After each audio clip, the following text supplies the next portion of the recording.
Hey guys, this is the Boss Coder after a very long time, and in this video I'd like to talk about the stack some more in depth. Someone asked me a question on my stack video, and I gave them a good explanation, I think, but then after rewatching the video I realized that I was not explaining it very well, and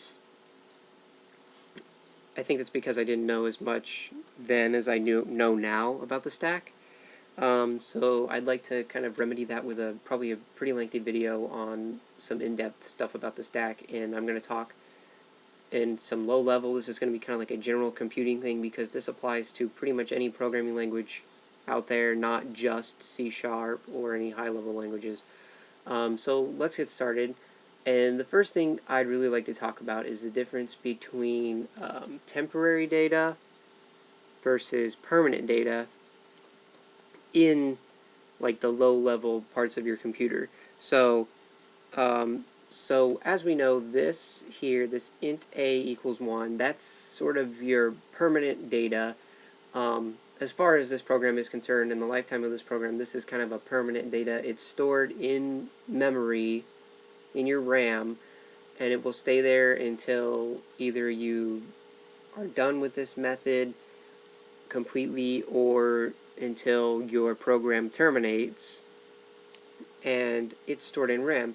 Now, this piece of data, this 20 here, it's stored temporarily, and even though it just seems like a number, you might not necessarily think that it would be actually stored anywhere. It is, in fact, stored somewhere. Every piece of data has to be stored somewhere in your computer, and where it stores this temporary data is called a register. Now, registers are not fancy. They're simply somewhere that your computer can store temporary data, temporarily obviously, and they're not really any different than your average memory location in your RAM.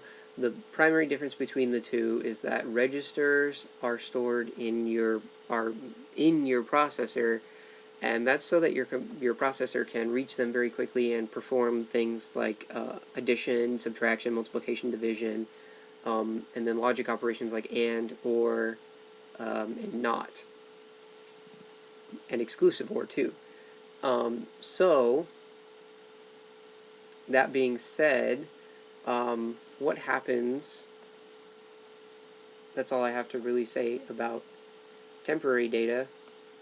Erase this. But temporary versus permanent data. So now what happens when we get to something like this, where it says count A? It calls this method, and it jumps down here to this block. So what happens in the computer is once it needs to save any temporary data that it was using in this code block, so that once it returns, it can continue doing its thing as though count was never actually called, because count in the background cannot modify anything that you were using in the registers in your main method. And this is kind of like a standard practice so that we can make sure that no data that we were using in a certain block of code gets corrupted even if we call another method. And it stores this data, special data, onto something called the stack.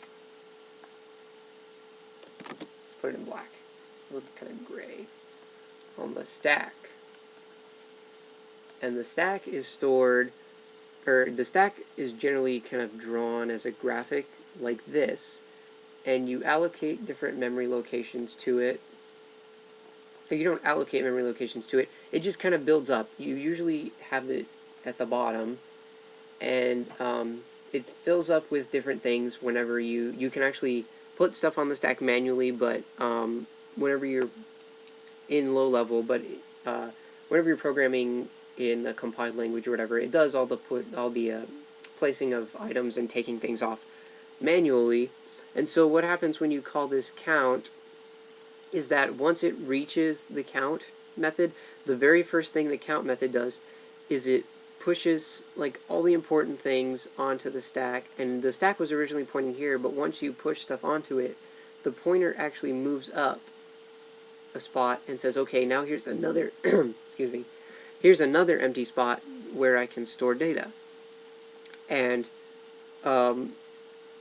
whenever you put stuff onto the stack, so put on stack, there's a special word for this, and it's called pushing. That's literally the name. This is a key word in a lot of most assembly languages. And then, I have to erase that. And then when you take stuff off,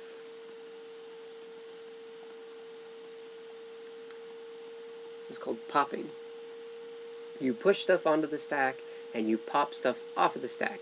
So now that we kind of know how the stack works, like what exactly happens when you call a method? Well, you have like the label for the method, and then the very first thing it does is it says, okay, push any like important data, but then it also pushes something called the link register, which is link register, and I'm going to abbreviate it LR from here on out. And so what happens is it pushes this link register and any other important data. Usually the things that it pushes are kind of predefined by the compiler and whatever system you're working with. And so it pushes anything that's really important that it needs to save for when it goes back. And these things are generally predefined by the compiler or the assembler, interpreter, whatever you want to call it. Depends on what language you're working with. And so what it does is it pushes, and then it does all its code, and then it, wrong blue, and then it pops that data, pop data, and the link register, and then it jumps to link register. Put this in green. Jumps to link register. Now, what does the link register hold? When you call a method, the link register actually holds the line number of the very next statement that you need to perform when you return. So in our case, the first time we call count, the link register has this. LR has store equals line 15. So the link register kind of holds the value line 15, and then this method will pop it, and the reason, or push it, the reason you push the link register and any of the data that you need in this case is that if you call another method inside this method, you want to make sure that you sequentially save your data when it's important. Now, when you call a method, it doesn't always push and pop the data. It kind of depends on what you're doing with that data. But for most methods, you're going to want to push and pop any kind of save data, unless it's like an add thing. Then you want it to obviously modify something. But in most cases, you push the data in the link register, and then you pop the data in the link register, and then you jump to whatever line number the link register is holding, and that is a mess.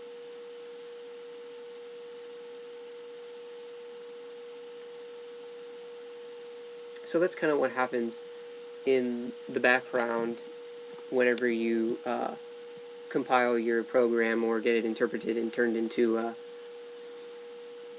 assembly.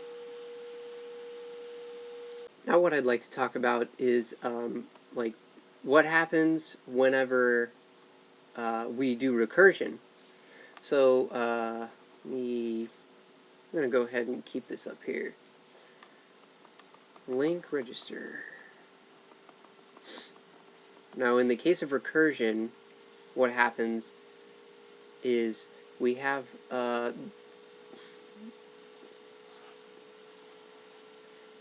count in this particular case, not every case, and then you push your data and your link register, do your stuff, but then you call yourself. Now, like I said before, whenever you, even if you call another method, it still does all this pushing and stuff and putting on the stack. It's just that you can't really see the effects of it because the other method that you would be calling inside of this method is is already popping for you before returning. So it seems as though nothing actually happened whenever you return. So then you do other stuff, and then you pop the data and the link register. Oh, what did I just do? Okay, and then you jump to, what am I doing? To link register.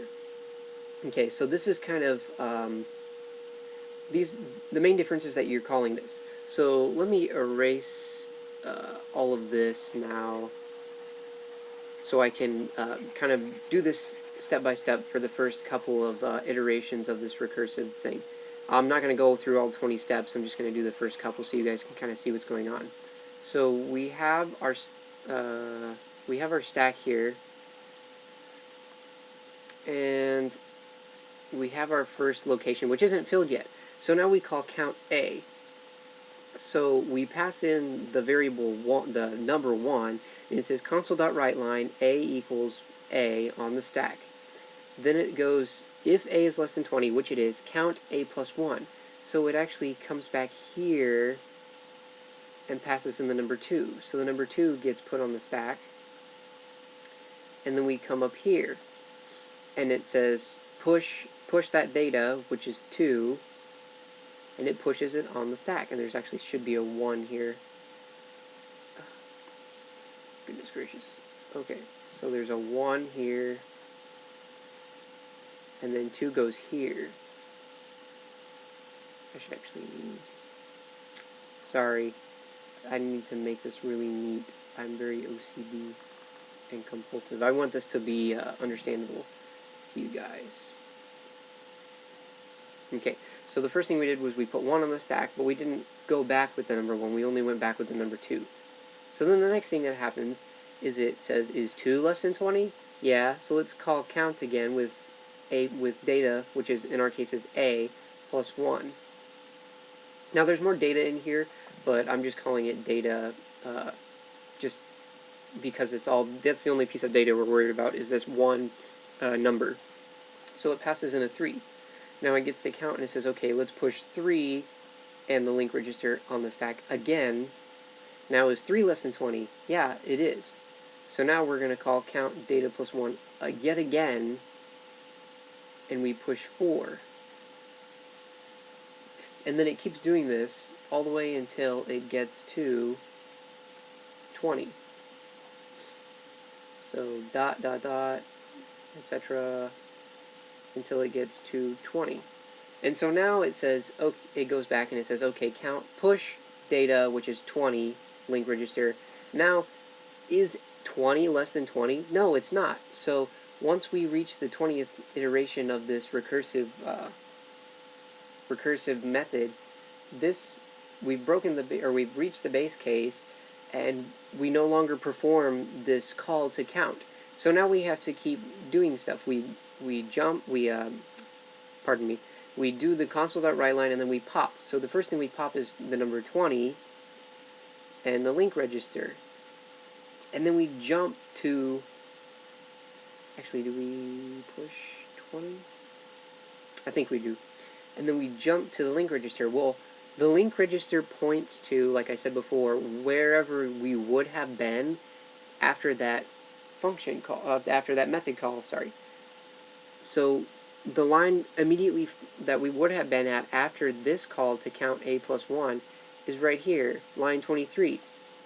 So on the first call to our method, the link register, let me keep using green for the sake of consistency, has line 15 because we're going to return to here after we're done with, we think we're going to return there, but then it calls itself. So the 2 through 20th time, the link register actually ends up having line 23, right? Yeah, line 23 and line 15. So the first call sends in the data 1, it pushes that on the stack, and the link register of line 15, but then all the other times that we call this method, have the method call itself, it pushes the data, which is the numbers 2 through 20, and the value that the link register has, which is line 23. And so we come back down, 19, we pop the number 19, print it out, and we see that the link register is still pointing to line 23. So then we go back to line 23, pop again, write out the number 19, pop again, which brings us 18 again, and yet again the line 23. Then we jump back here, and we write out the number 18, pop 17 and the line 23 into the link register, and we do this up until we get to, it's a good color, till we get to here. And then we say, okay, let's write out the number 2, pop the data, but then when we pop the last time, we pop the number 1 for data, and then for the link register, we pop line 15. And then it says, okay, let's jump to link register, and it jumps back to line 15. I believe the program prints out the number 1. So this stuff, like I said, isn't actually literally what's happening. This is just kind of a generalization of what happens whenever your computer turns your code, your high-level language code, into like assembly code. So obviously this isn't exactly what's happening, but this is a pretty good picture.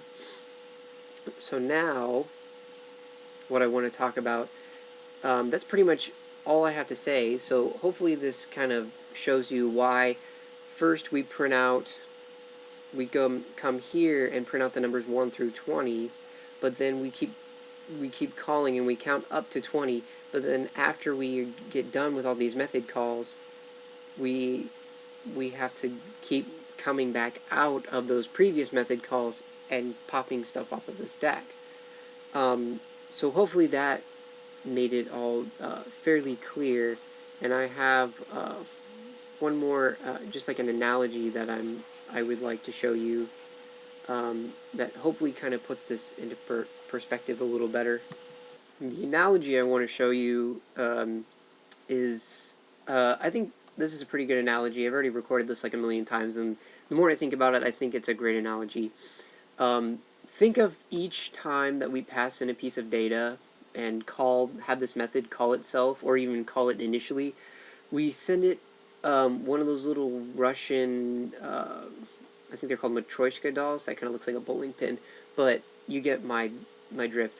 And so it passes in the data, like all that important data, like the link register and the number 1 in the first call, the case of the first call, it passes in this number 1. And then the second time it calls itself, it sends like another piece of data, which is the number that we originally sent in incremented, and another, a new piece of data that tells us what value the link register had when we had this method call itself. And so it does this many, many times. Those colors don't look that different. And it does this like over and over until we get a giant Russian doll that stores the number 20 and another piece of data for the link register, and it has 19 other dolls inside of it. And so in order to reach those, you have to keep popping them open and popping them off the stack, essentially, which is one of the reasons why I like this analogy, because you have to pop open the Russian doll to get the other dolls, and you have to pop the stack. So that's one reason I like the analogy.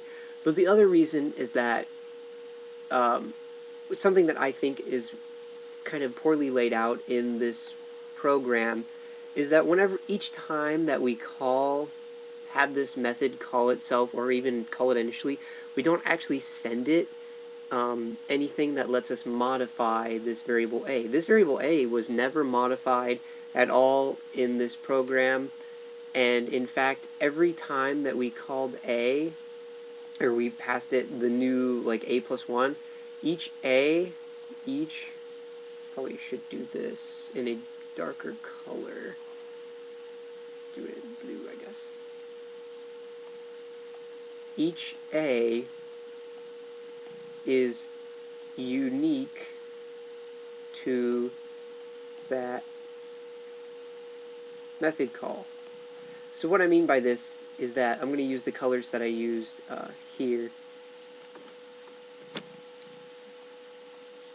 And so, like, The first time we call it, we pass it A. The second time we call it, we have another A. But these A's are not the same. A equals A plus 1. And then the kind of tealy, turquoisey, green color, A equals blue A plus 1. So let me find, where's that color? I don't even know where it is. Use this one. See, yeah, that's pretty close. A equals A plus 1. So greenish A equals blue A plus 1. And then the orange A is the kind of tealy colored A plus 1 again. So these A's are all unique, and the fact of the fact of the matter is that we actually sent it in 20 different unique pieces of temporary data. Whereas if we had used a regular for loop in here instead of a recursive method, is that it would have sent in the same piece of data each time, and it would have just kept on modifying that same piece of data. Now, you might think that that's kind of bogus because that seems like it wastes more memory than it saves by doing this recursive method, and it's a little more tricky and more dangerous, because if you actually forget this base case, then this program is very fatal, because your stack code will try and overwrite your regular code, which is read-only, and so that causes the program to crash. But it actually produces less code when it's compiled, but that's a different issue. So the underlying thing that I'm trying to say is that each A that we have here is unique to that method call, and that's why I kind of didn't like the fact that I used int A and then called count A, but then called this variable here A as well, because these A's are not really linked. Because the A inside this method is just a copy of this A, and then every time you throw in, you have count call itself over and over. The new int A that you're retrieving is simply a copy of the previous A plus 1, because the other one has been pushed on the stack. So that's kind of a big deal. I'm sorry this video's been really lengthy, but I really felt like my video didn't really do the topic justice after having actually learned more about this topic at university. And so I hope that I've explained everything pretty thoroughly and well, and not caused more confusion than I cleared up. And if there was no confusion in the first place, then hopefully you just gained a lot of information and didn't get really confused about something. If it was confusing, let me know. I'll erase the video or redo it or put in little annotations or something. And if I rewatch the video while I'm building it, rendering it, then I'll put in some permanent annotations that can actually be seen on like iPhones and iPods or iPads or whatever. So best of luck to you guys. I don't know when I'll be making another video or what. Someone asked me a question. I still answer comments on my videos as much as I can in messages, even though I don't really make videos readily anymore because, I don't know, I just feel like it would be an injustice not to. But hopefully, so I don't know when I'll be making videos again. I'm a really busy person. I may have time this summer if I can find it, but best of luck to you guys, and I'll see you later, I guess.